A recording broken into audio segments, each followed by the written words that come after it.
Good morning, my beautiful Hershey Kisses. SheilaTruelove here with you.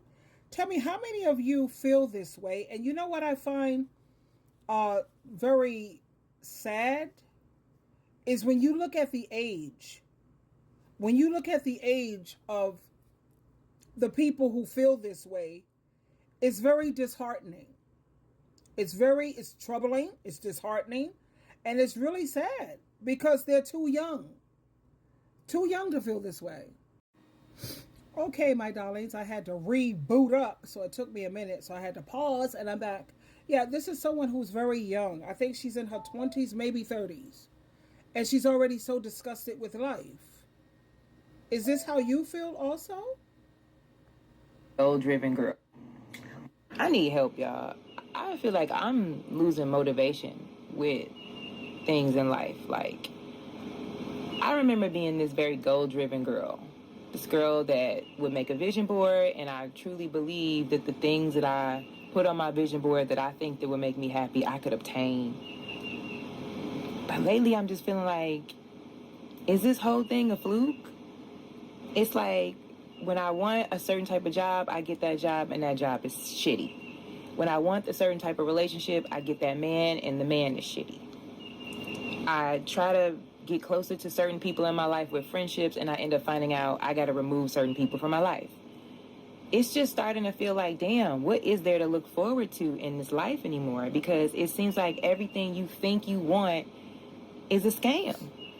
It's like, damn, like, what is a bitch supposed to do? Like, I don't even know how to be excited about shit. I need help, y'all.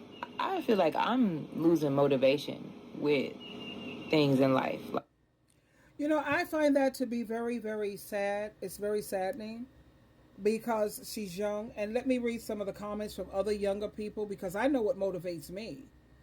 My motivation is how am I going to glorify God? How am I going to vindicate God and Jesus Christ's name? That's what motivates me to get up every morning. You know how many people they blame God for this, they blame God for that, they talk about Jesus Christ, blah blah blah blah blah blah blah, and every time something goes wrong, or when things are not running great in their lives, everything is to blame God. And my motivation is to get out here and do my ministry, and to vindicate and glorify God's name. So when you have desires like this that is not spiritual, of course you're going to get bored and you have nothing to look forward to. Let me see some of the comments. I think it's because we're finally seeing things the way they truly are, and we're so over it. And that's true. A lot of people are waking up to see their rose-colored glasses are falling off, and they're starting to see life for what it really is. So they're becoming disillusioned. Okay, another person says, you're not alone. It seems like a lot of us are going through that right now.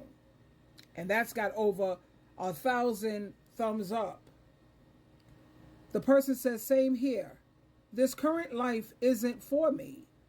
I'm changing my environment completely. I'm packing up my stuff. I'm putting it in storage. And I'm moving to Europe. I'm going on a journey. Okay, but you're still taking your same self with you. You're still taking your same way of thinking with you. You change your way of thinking and you'll change your life. I also have my motivation for being a blessing to other people. What can I do today to be a blessing to someone else? And I'm told when I speak of someone else, I'm speaking of people who are refined and seasoned, you know, the older ones. What can I do today to be a blessing to someone else? That gives me a motivation to live. Also, how can I do better today than I did yesterday? Right? Yesterday, I'm always working on my patience. And some days I'm good. And some days I'm not. I'm always working on not talking too loud. Because I have a habit of when I am passionate about something, my voice elevates. So does a lot of black people. We are very passionate people, and we tend to speak loudly. So the way that I work on that is I keep in mind that when you're speaking, Sheila, no one in the other room should be able to hear you. Make sure you keep your volume at about a 5. Let me turn this off. Keep your volume at a 5. You don't want to talk too low because that's irritating. You can't hardly hear. You got to strain to hear someone. That's annoying as all hell. And you don't want to talk too loud because that makes people want to get the hell away from you, and it shuts them down. So I've been working on that all my life, like not talking loudly, because when I see a lot of women, and a lot of the times, unfortunately, I hate to say it, but it's black women, they tend to talk too loud. Turn down the volume, ma. I always say to myself, can somebody hear me in the other room? Like, That shouldn't. I remember being this very gold drip. Hold on, baby. It shouldn't be like that. But when it comes to having, like she says, she makes friends, and then she realized that she has to let go of those friends. We've all had to do that. I only care about people who are on God and Jesus Christ's team.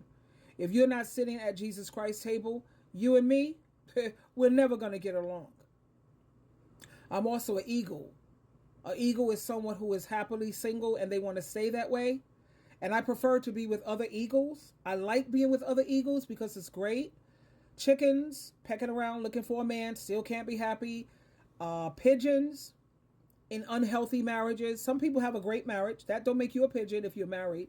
But if it's an unhealthy relationship and you're still there, you're still hanging on, in my eyes, that's a pigeon. I can't be so bothered with those type of people. But like I said, either you're on Jesus' team or you can forget about SheilaTruelove. We don't have nothing in common because I will never trust you. Not even, I don't trust anyone 100%. But I do have some people that I trust at least, I don't know what, 75, 80, 20 they say? Yeah, okay. I could give you 80% of my trust. And 20% I got my eye on you. But yeah, for people to be this young and they're already fed up with life, let me read some more comments here. I think maybe it's because you wouldn't be so fed up if you wasn't thinking selfishly. Think about how you can be a benefit and a blessing to other people. That gives you a reason to go on. Look at these older people who are out here struggling. These are refined, I like to say, make them feel great. And yeah, we have elderly people who need help. Another person says, "Whew, I feel every bit of this is truly something in the air. It must be something in the air. What we were taught to want is a scam. We are now realizing that." Okay. Next person says, "My dear, it's the little things that bring joy." This is a person who's in their 60s. Her name is 60s baby. Quiet moments, helping someone in need, see people up there in age, a favorite song, or just a good nap. Sometimes just allow things to flow. And that came up with only 24 likes. Some people said, "I love this." Another person says, "These don't keep me happy anymore either. Help.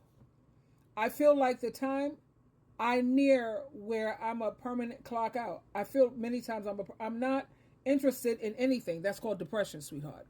Anytime you have no joy, you can't find any joy in anything, you need to go to your therapist or go to your primary care and ask them for a mild antidepressant until the serotonin and the dopamine in your head is fixed. I went on an antidepressant before. It was, which one did I like? Wellbutrin. Gain weight. It was a happy pill because my mom had died, and then I went through that Jehovah's Witness stuff, and then I went into a depression. I was suicidal, and I was so depressed. Really, nothing brought me joy. Not even helping to be a blessing to others, so I had to go on Wellbutrin, and I was well again. So I would go on for 6 months. I would go on it in the summer, because the summer, that's when I feel kind of down. In the winter, I was born January. I'm a winter baby, so I love the cold. I love, love, love the winter. I should live in Alaska. I really should.